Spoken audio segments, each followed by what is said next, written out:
সুপ্রিয় দর্শক, এই মুহূর্তের সবথেকে গুরুত্বপূর্ণ আপডেট। জুলাই থেকে কি সত্যি লক্ষ্মী ভাণ্ডারের টাকা বাড়ছে? বিভ্রান্ত না হয়ে সত্যিটা জানুন।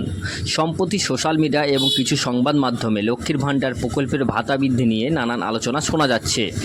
অনেকেই জানতে চাইছেন, সত্যিই কি রাজ্য সরকার এই প্রকল্পের টাকা আরও একবার বাড়াতে চলেছে?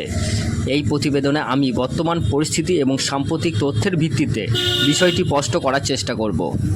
লক্ষ্মীর ভাণ্ডার পশ্চিমবঙ্গ সরকারের একটি অত্যন্ত জনপ্রিয় জনকল্যাণমূলক প্রকল্প।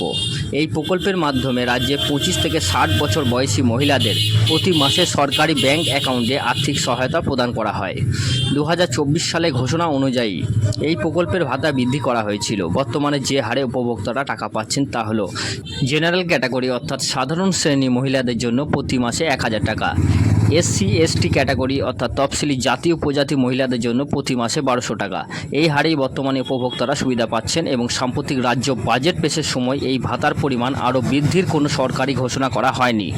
অর্থ প্রতিমন্ত্রী চন্দ্রিমা ভট্টাচার্য স্পষ্ট জানিয়েছেন যে এই বাজেটে লক্ষ্মীর ভাণ্ডারের টাকা নতুন করে বাড়ানো হচ্ছে না। সুপ্রিয় দর্শক, আপনার জেলার নাম আমাদের কমেন্ট বক্সে জানান এবং নিত্য নতুন ভিডিওর আপডেট পাওয়ার জন্য আমাদের ইউটিউব চ্যানেলটিকে লাইক, কমেন্ট, শেয়ার এবং সাবস্ক্রাইব করুন।